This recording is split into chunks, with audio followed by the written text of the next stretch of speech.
Hi there. My name's Anne-Marie McCormack and I'm a psychic medium.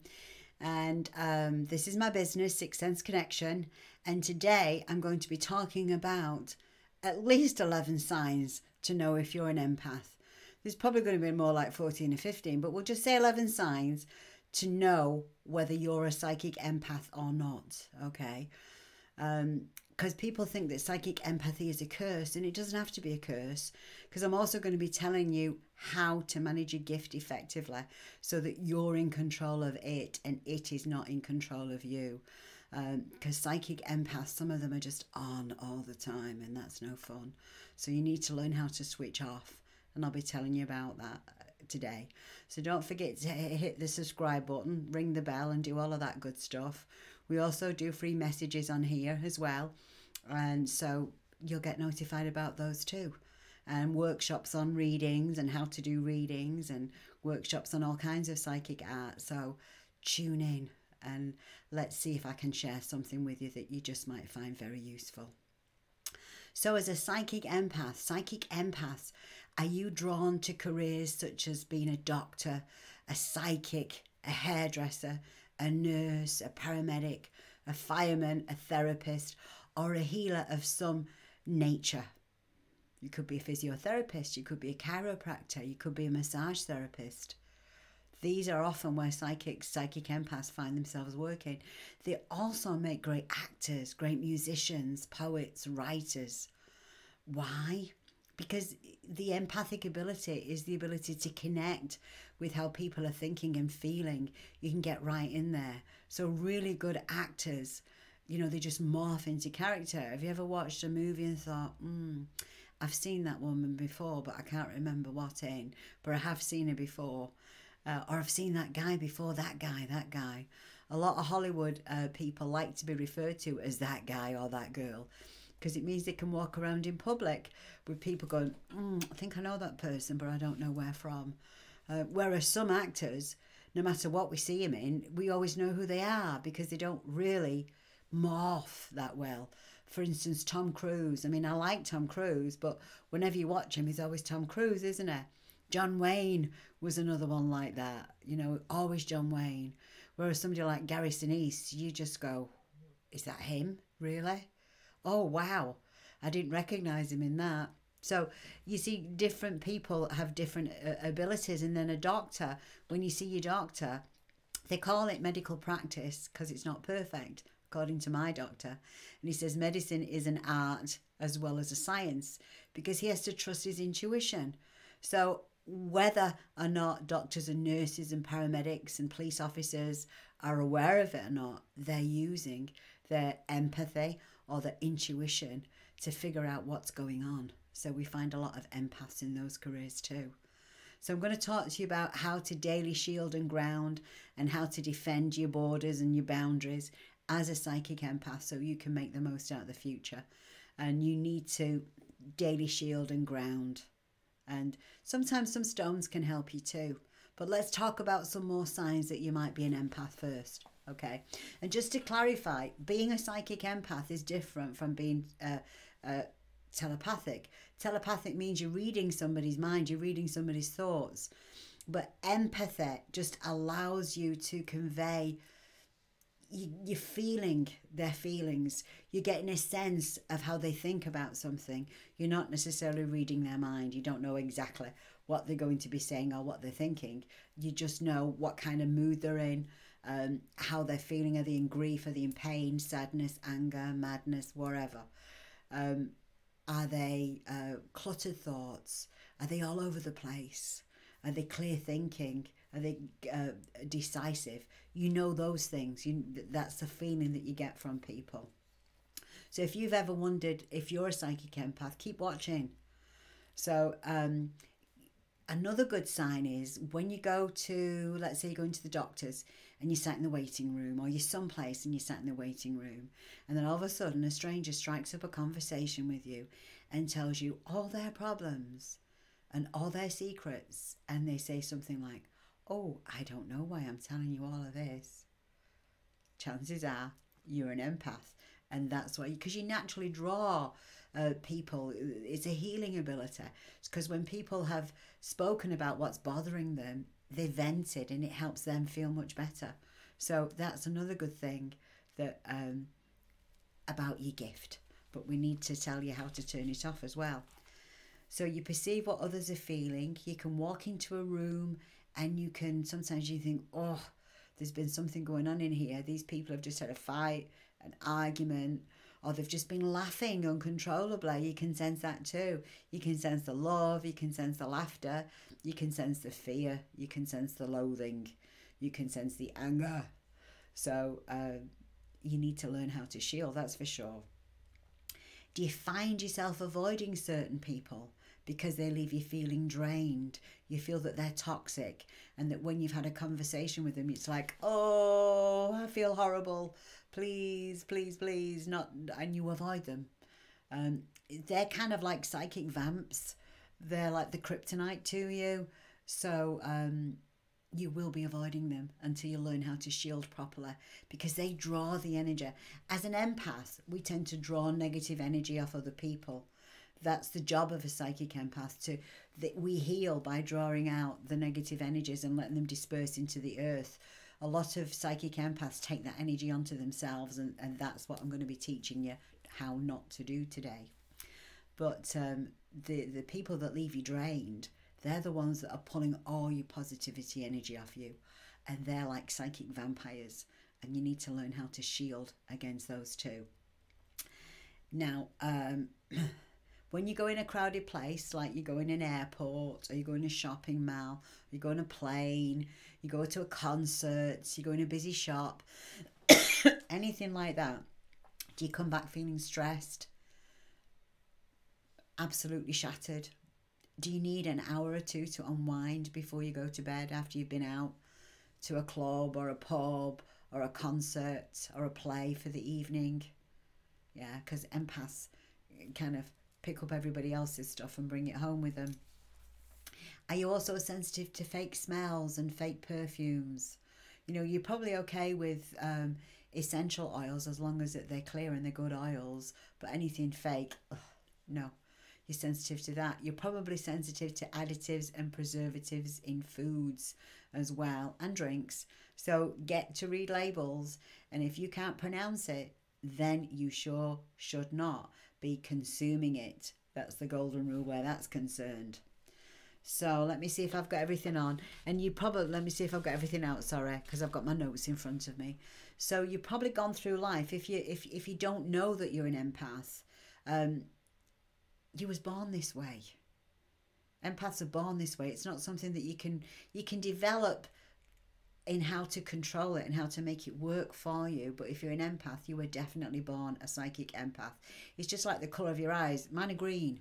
Some lights they look blue. But if you got, you know, but that's the only way that they change.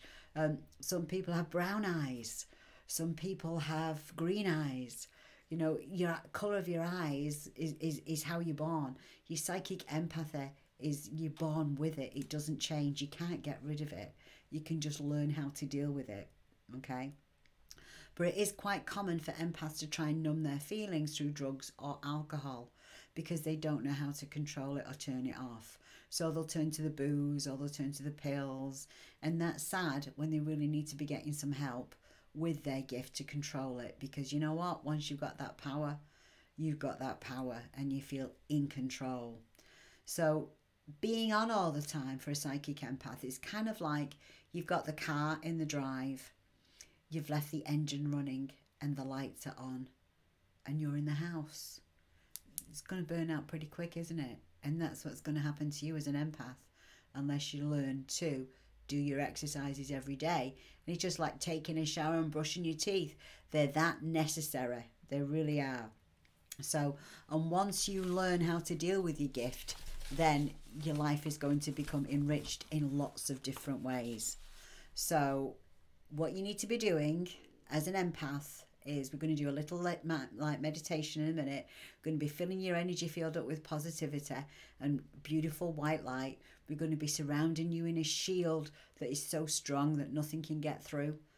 And oh, and you can carry stones as well. You could wear a smoky quartz on your heart chakra if you work in the medical field, because I know nurses and doctors and paramedics and police officers and firemen, you know, they're not allowed to wear, or mostly not allowed to wear, rings and jewelry and things like that.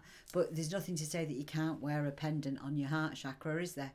And a smoky quartz pendant or a black obsidian pendant would be great, because it would help protect you. That's just an extra layer of protection. So I'm going to begin now doing this light meditation. I don't want you to do it, don't want you to join me, because this is an empath just for this is a meditation just for empaths. I do not want you to join me in doing this if you're driving or operating any type of machinery or in charge of children. You need to be on your own, and you just need a quiet 2 minutes, well, maybe 3. Okay, it'll only take us 3 minutes. Right, so close your eyes and put your right hand on your heart and take a few deep breaths, and we breathe in slowly for the count of 5. We hold for the count of 5, and we breathe out for the count of 5. And we do that either 3 or 5 times. And while we're breathing in, we visualize all this beautiful white light filling our every nook, every cranny of our body, everywhere, and then it expanding outwards into our energy shield. And our energy shield is like a dome that goes all around us. It goes above us, behind us, in front of us, under the ground. And the surface of the dome is as strong as a diamond, and it allows the light in. But negativity bounces off it like rain off a window pane. Okay, so here we are. Here's a visualization for you. So imagine that your energy field is inside an enclosed dome. The exterior of this dome is as strong as a diamond. Allow into your energy field at any time all the love and all the light that is around, and exclude any negative thoughts, any negative energies, any negative vibrations from others. That's what we want to keep out, because as an empath, you're kind of like a spongy magnet. You magnetize their energies towards you, the negative stuff that they need to release. They can still release it because you're still going to pull it, but instead of pulling it onto yourself and into your energy field, it's now going to disperse into Mother Earth. And Mother Earth can recycle it and use it and create more positive energy in the world from it. Okay, so here we go again. So close your eyes and breathe in. 2, 3, 4, 5, and hold. 2, 3, 4, 5. See the beautiful white light filling your dome. In every inch, every nook and cranny of your body and your dome is filled with the beautiful white bright light.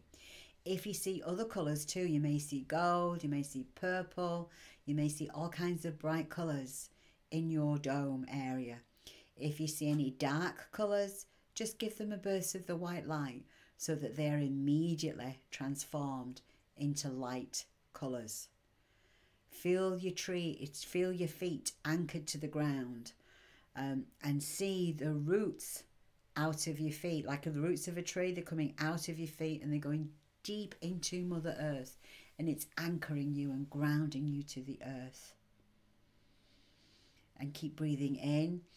2, 3, 4, 5, and hold. 2, 3, 4, 5, and breathe out. 2, 3, 4, 5. The energy field is becoming dense with this beautiful white bright light. And one more time, breathe in. 2, 3, 4, 5, and hold. 2, 3, 4, 5.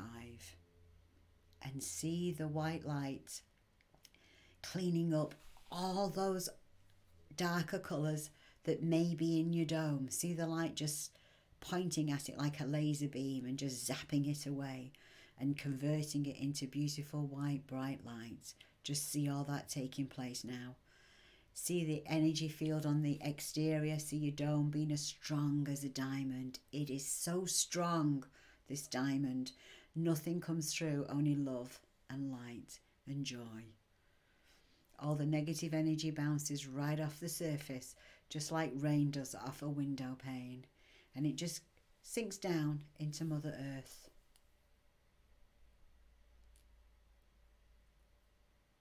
And this is what you need to do mornings, and so it is. Amen. This is what you need to do every morning before you leave the house for the day. And you need to do this in the evening before you go to bed too. When I go to bed as well, I usually pull my cloak of invisibility on me. I'm going to talk about that next. When you've done your shielding like that, you're making your energy field very, very strong. So nothing can come through. So those psychic vampires can't take your energy. And all those people that are reaching out to you and that your energy is naturally pulling their negative stuff from, it's just going into the ground now. It's not going to affect you or bother you in any way, shape or form, as long as you do this twice a day. When you're going out for the evening, make sure you do it again before you go out into busy crowds. If you're in a workspace or you've had a shock or you've had some major stress during the day, do it again. If you're in a situation where you're counselling somebody and somebody's telling you all the problems, regardless whether it's a professional consultation or whether you're just talking with somebody, as well as being in your dome, visualize like a riot barrier in front of you as well. You know, these riot shields, visualize one of those right in front of you. Because what's going to happen sometimes, and this is where some empaths go wrong, they put themselves in their dome, they put themselves in their energy field, and then make it strong. And then the first person that opens up to them, their heart reaches out to them. It's natural, we all do it. Okay? But if you've got that extra riot shield in front of you, then it doesn't matter if your heart reaches out, because nothing's coming through. Nothing's going to get through. You've got a double layer protection here now, folks. Okay? So carry your grounding stones. If you can, your smoky quartz, your black tourmaline, your black obsidian, any one of those types of stones will do. Onyx, jet, anything at all will help. Any dark stones on your person will help you. Tiger's eye as well helps keep you grounded with your head in the clouds, particularly if you're an artist. That's a great stone for artists that are psychic empaths, is Tiger's eye, and also Peter's eye, but Tiger's eye is much easier to find. Wearing jewels with these types of things on can help. Sodalite, amethyst, like on this bracelet here of mine today, I've got some amethyst and I've got some rose quartz. Amethyst is a good protection stone from spirit. I've got some lapis lazuli on as well. This bracelet is lapis lazuli. Lapis lazuli is protection from the ancestors, in addition to turquoise. But you've got to make sure it's real turquoise, because sometimes howlite, which is a white stone, which has got similar striations in it as what turquoise has, sometimes it's dyed the colour turquoise and sold as turquoise. So you've got to be careful on your sources to make sure you're actually buying turquoise and not dyed howlite. And there are many good books about empathy. This is just a small teaching, just to let you know what you can do. You don't have to be at the mercy. You can be in control, and it's as simple as what I've just shown you how to do. So if you've got any comments, or there's a part of psychic empathy that I didn't talk about today that you'd like to know more about, ask me in the comments. Don't forget, I also do free workshops on all kinds of things, so come back and see me again. Thanks for watching. My name's Anne-Marie McCormack, and I'm also available for private consultations as well, and there's a link to my website. Thank you so much, and have a great one. Bye-bye now.